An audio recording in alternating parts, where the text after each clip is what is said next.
heavyweight bout between Tony Ferguson and Guida.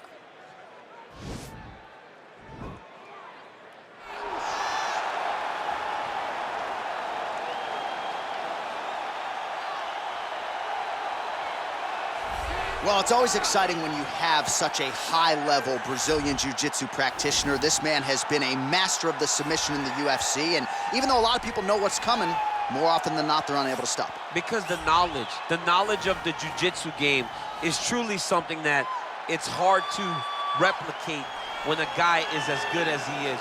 I mean, he will jump for a triangle. He will jump for an armbar. And as you slam him to the ground, he starts to understand, okay, I'm right where I need you right now. This is when the game starts for him.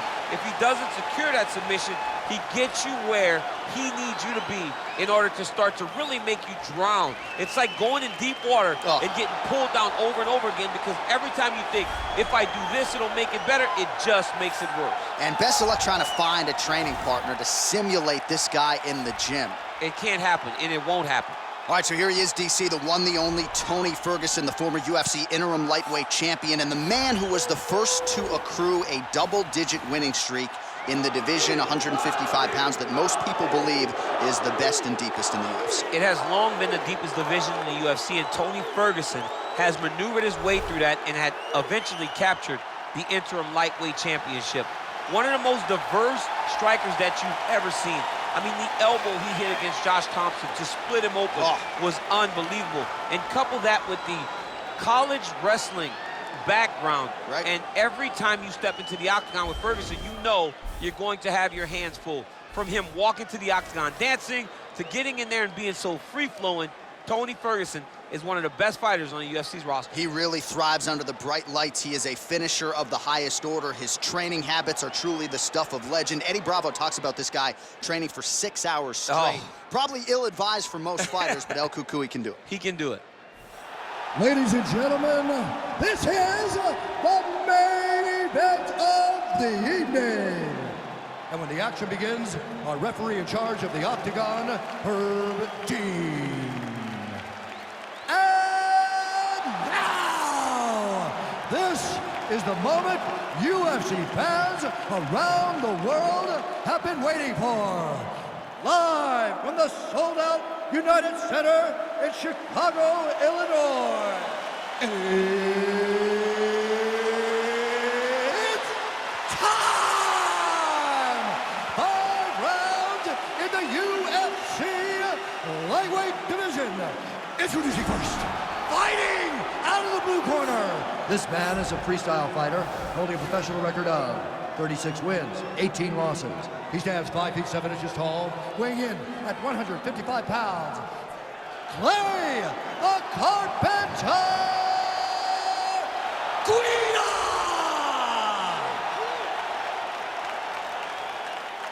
And now introducing his opponent, fighting out of the red corner. This man is a freestyle fighter, holding a professional record of 26 wins, 6 losses. He stands 5 feet 11 inches tall, weighing in at 155 pounds. Fighting out of Orange County, California, Tony El Cucuy Ferguson!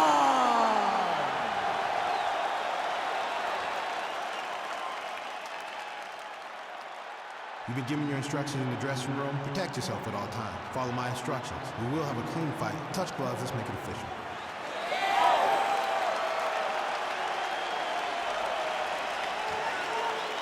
Ready.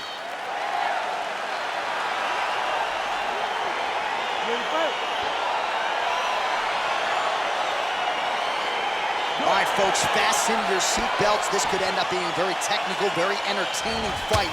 I'm surprised they didn't bring out the gis for this one, champ.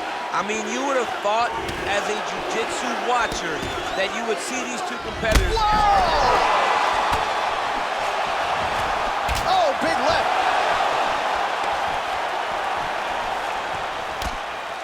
So once again, making good use of his size as he lands the knee. Stuffs the takedown there. How good is his takedown defense? And now he's got the tie clinch. And they separate. Double single collar tie.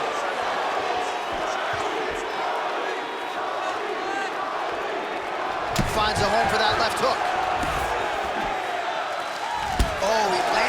Superman punch. How about it? Now goes in and secures the takedown. Trying to pass the guard here, but a nice job by the bottom fighter defensively. Bottom fighter did a fantastic job of following with his hips, making sure he blocked any attempt to get past his guard. Bottom fighter trying to control posture, unable to do so. And now he's in a lot of danger. He's got to grab that head or he's going to get blasted. Oh, man, this ground and pound is good. Probably my favorite striking realm in MMA, and he's as good as it gets. The problem is his opponent is not controlling his posture. He's allowing his opponent to get up, and when he does, he creates this space to land these beautiful ground and pound combinations. And he landed the right hand there. Oh, the ground and pound strikes continue to rain down. The opponent better move out of harm's way or the referee's going to stop this. He better start to move, and when his opponent starts to posture, he needs to put his feet on the hip, push him away to try to escape this very, very dangerous position. Look at him whip his hip into that kick.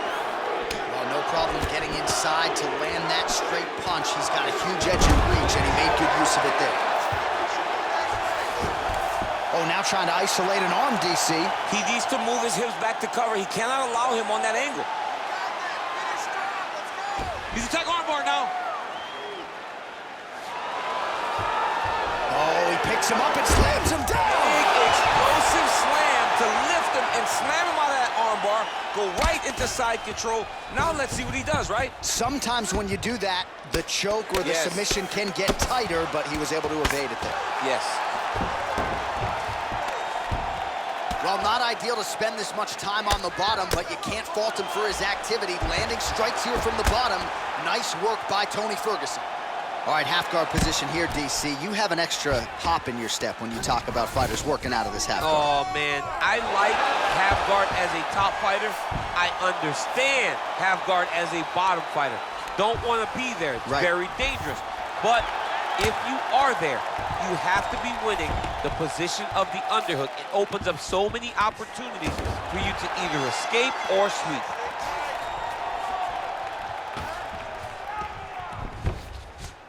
It's work. Come on, I'll stand you up. It's work.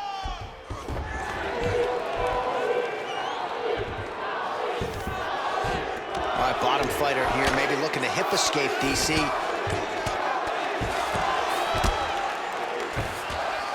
Pretty good work with the ground and pound here by Ferguson. Keep it busy here off of his back. Nice offense from the bottom. Ferguson's back in half guard. Got clipped with the right hand. Volume strikes continue to rain down. His opponent pretty helpless there on the ground. His opponent is helpless. He's been hurt, he's been battered, he's been beat, and now this guy's just trying to find the right time to land the strike. Looks like he's going after the leg. We'll see if he can get the submission.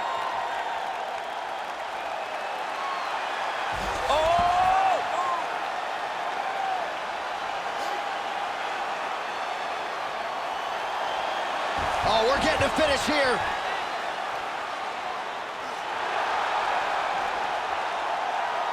And this might just be a matter of time. 30 seconds. Brilliant submission defense there. Now into his mouth.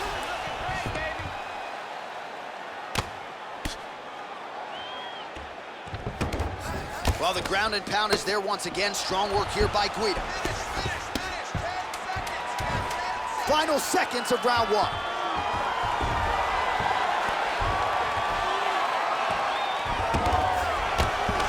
Horn sounds for the end of round one. All right, so let us now check out some of the action in that round, DC. There was a whole lot of it, including a stunner upstairs that nearly closed the show. It was a lot of action. It was back and forth action, but the big moment was that big strike to the head that landed, that put him on wobbly legs, and in survival mode, luckily he made it to the end of that round. All right, listen, you did good that round, but I need you to do a little bit better. I need you to avoid that takedown, okay? Let's not worry about the knees, let's not worry about the strike. You ready to fight? You ready? Good. Big punch lands over the top. How's he gonna follow this one? Oh, a nice straight punch there to his opponent, and he lands it just after catching the leg. Oh! Oh, he might be out. He's in trouble. He's hurt bad. And now he lands a combination. Now, oh, and a quick entry. Great single entry. Rotates the high crotch. He's taking it for a ride. Ferguson's now looking for a Darce choke.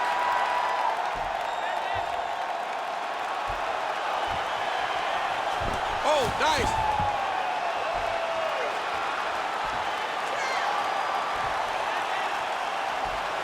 He might get a finish here.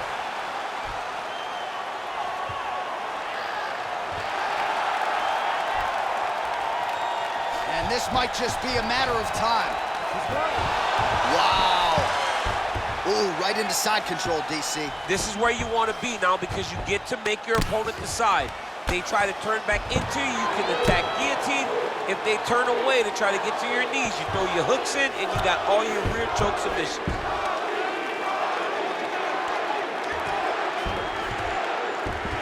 Close guard. Strong bottom work here, staying busy.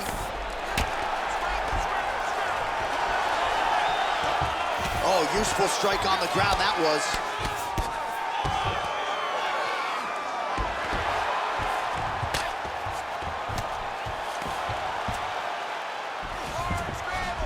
All right, he's trying to control posture here. Now trying to hip escape. He's just trying to move out of this position off the bottom. Well, he has landed some good shots, DC, but really unable to string anything together in terms of solid combinations. It's because he's not committing to it fully. He throws his jab. He may float a right hand out there, but he's not really sitting down on the right hand. He really doesn't seem to have the intent on landing it. He's got to be confident that it's going to land, and he's got to really throw his whole entire body into those strikes. Oh, nice job there to land the knee. He's trying to take him down. There you go. Oh, massive slam. That'll change the complexion of this one. Ferguson's looking for a Darce choke here. Oh, he's attacking choke now. Oh, we're getting a finish here.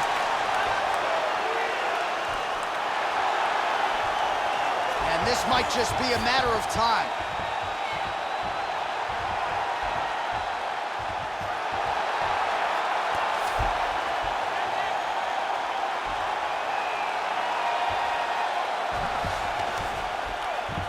And there it is.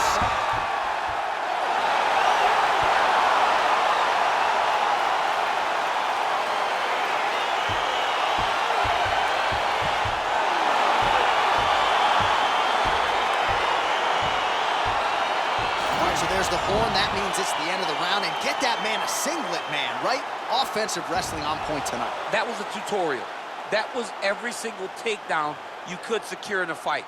He did it all the right way. He's beating his opponent to the finish before he can try to sprawl and respond. He's a step behind. If he's going to stop these takedowns going forward, he needs to react a little quicker. All right, so a wild round and a wild sequence there on the ground, DC. Talk us through the highlight. He's such a phenomenal grappler. I don't understand how people don't know that this guy wants to submit you.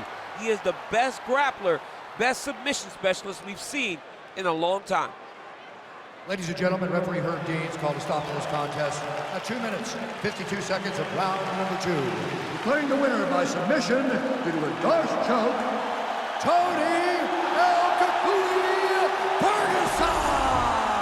All right, so there he is, all smiles and rightfully so after he gets the job done by submission tonight. You told me off the air before the fight that he was going to submit him, and that's exactly what happened. Right? I mean, you know, this guy has such a great submission game that you cannot lay in his guard. And his opponent is known to lay in the guard. He made him pay for it tonight and got the submission victory.